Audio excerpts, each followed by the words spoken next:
صعبة.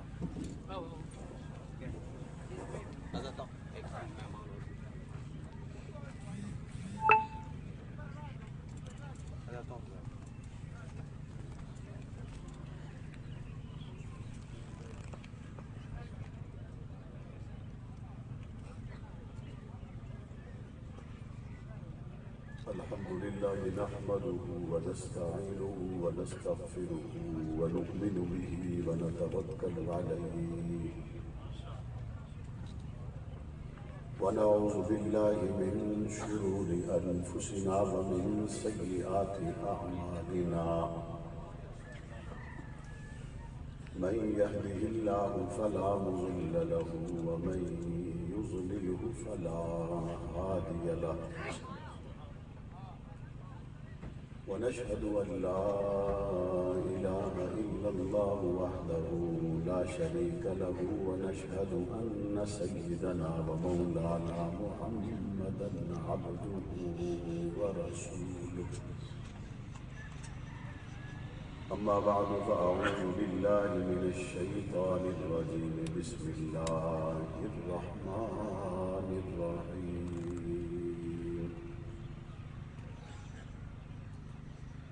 ألم يجدك يتيما فآوى ووجدك ضالا فهدى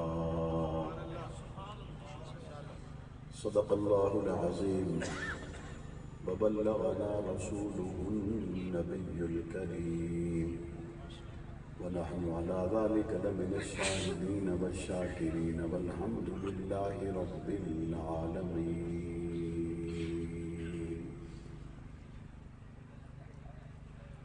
واجب الاحترام حضرات علماء اکرام، بزرگان دین، نوجوانان اہل سنت، تلہ گنگ اور قرب و جوار کے علاقوں سے تعلق رکھنے والے توحید و سنت کے پروانوں، صحابہ اکرام، اہل بیت عظام سے عقیدت و محبت قدم بھرنے والے جانباز مجاہد جیالی کارکنوں،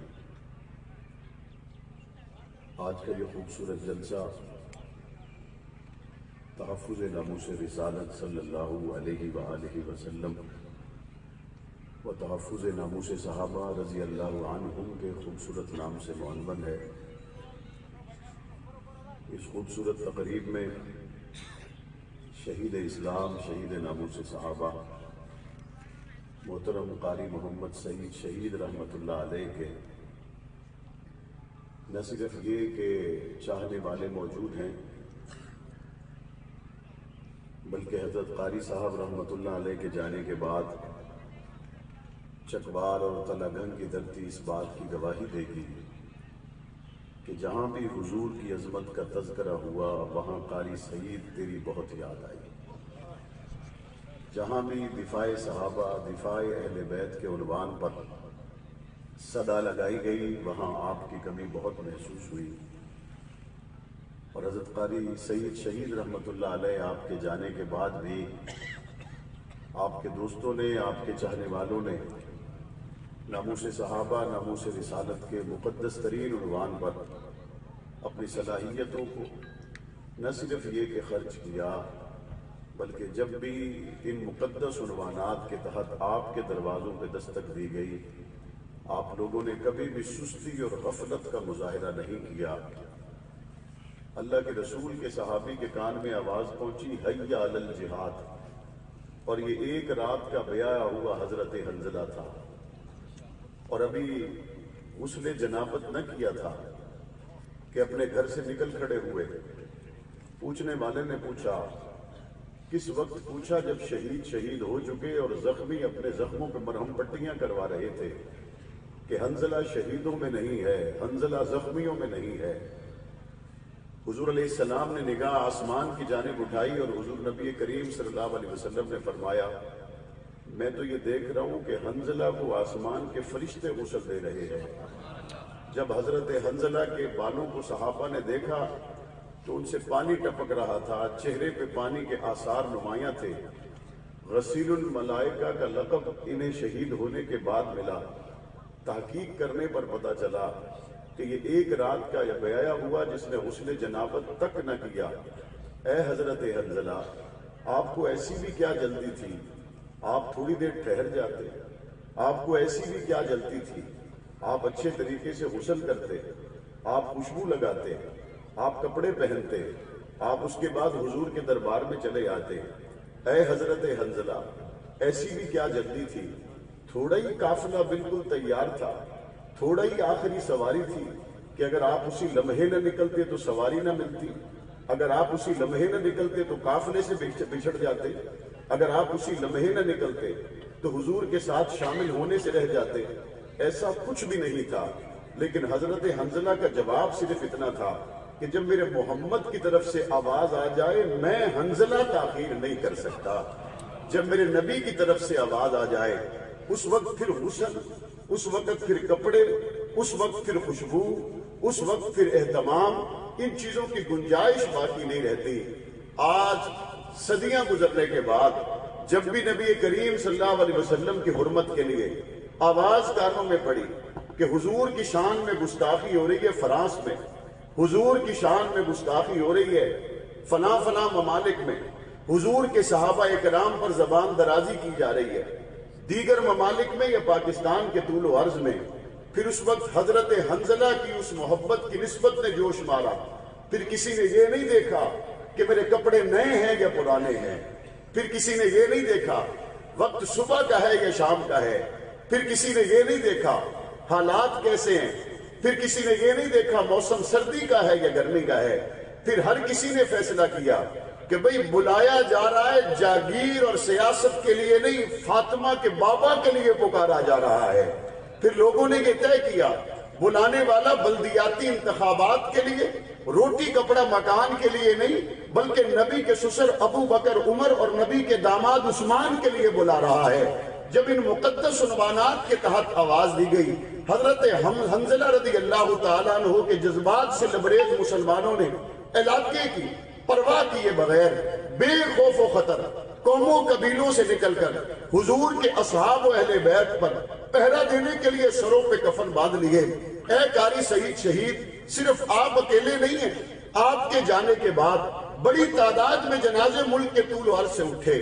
آپ کے جانے کے بعد آپ کے دوستوں میں، آپ کے ساتھیوں میں آج بھی صرف اور صرف اگر رشتہ باقی ہے تو گنبد خضرا کا ہے۔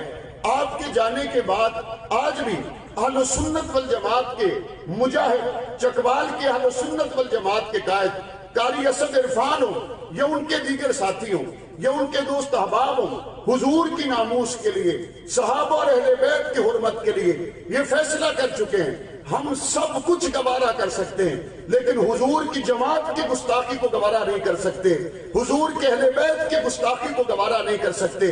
ہمیں کہا جاتا ہے جناب آپ حالات کو دیکھیں، ہمیں کہا جاتا ہے آپ خاموش ہو جائیں، بات طے ہے ہم ہر بات گوارا کر سکتے ہیں لیکن حضور کے سسر ابو بکر کی گستاخی کو گوارا نہیں کر سکتے۔ کہا جاتا ہے آپ صبر اور تحمل کی بات کریں، کہا جاتا ہے آپ تھوڑا دانش مندی کا مظاہرہ کرتے ہوئے ملکی اور عالمی حالات کو دیکھیں اور اس کے بعد اپنی حکمت عملی طے کریں۔ میں نے کہا میں صبر کروں تو کس کے لیے کروں؟ میں صبر اس کے لیے کروں جس ابو بکر صدیق نے گھر کا سارا مال لا کے حضور کے قدموں پہ ڈھیر کر دیا۔ میں تحمل کا درس دوں تو اس کے لیے دوں جس نے پاک پیغمبر کے اشاروں پر اپنے گھر کا سارا مال لا کے صرف قربان نہیں کیا بلکہ حضور کے سفر کا ساتھی، حضور کے حضر کا ساتھی، حضور کا کلمہ تب پڑھنے والا جب پاک پیغمبر کو ماننے والا کوئی نہیں تھا، تنہا ابو بکر صدیق پاک پیغمبر کا دامن تھامنے والا، حضور کا کلمہ پڑھنے والا۔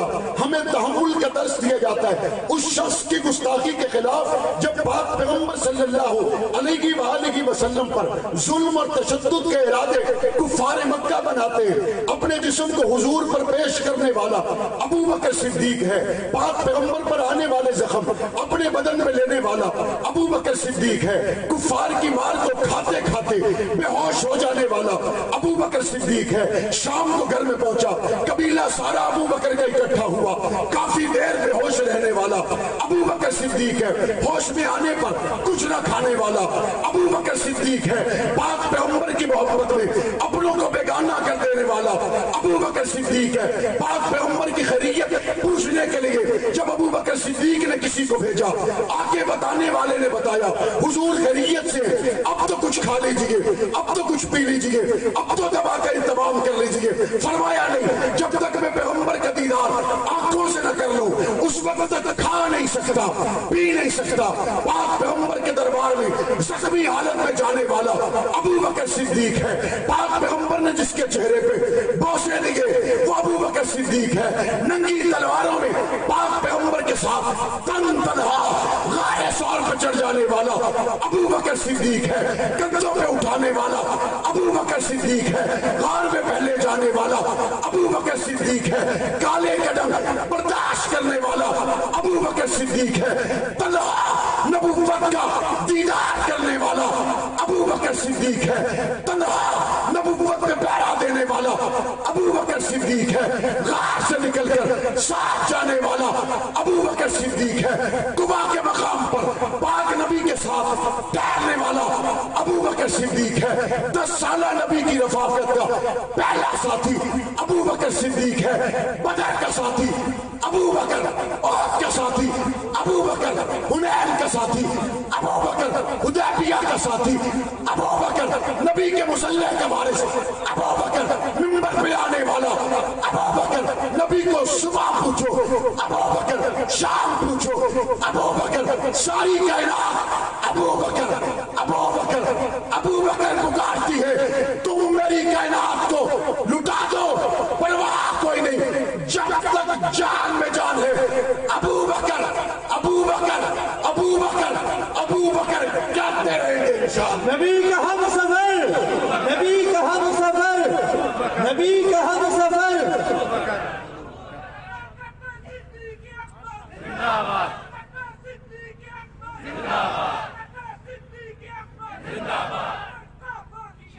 کوئی میرے باپ دادا کی بات تھوڑی ہے۔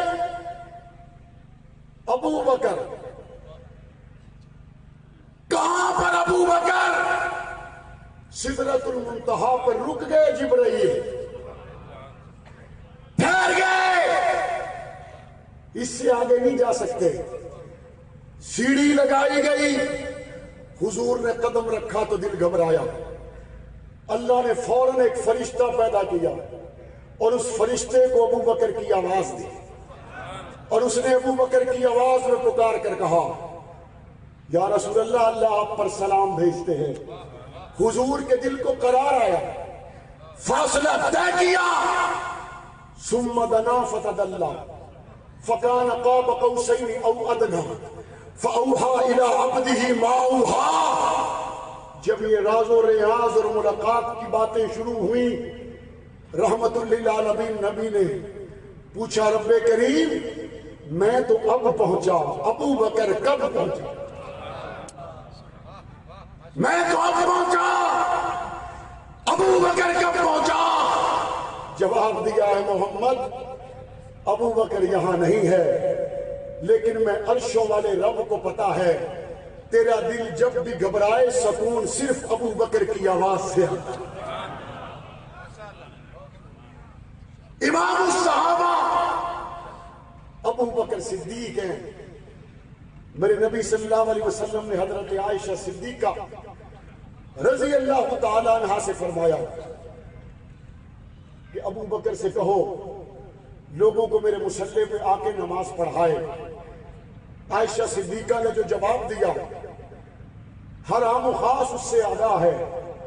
عرض کی یا رسول اللہ میرے باپ رقیق القلب ہے، آپ کے مصلی پہ آئیں گے، آپ کو نہ پائیں گے تو نماز نہیں پڑھا سکیں گے، آپ کسی اور سے کہہ دیجئے۔ حضرت عائشہ صدیقہ کا انکار ہے، کسی اور کو بھیجئے۔ میں کئی مرتبہ سوچتا ہوں بات تو اعزاز کی تھی، عائشہ صدیقہ نے انکار کیوں کیا؟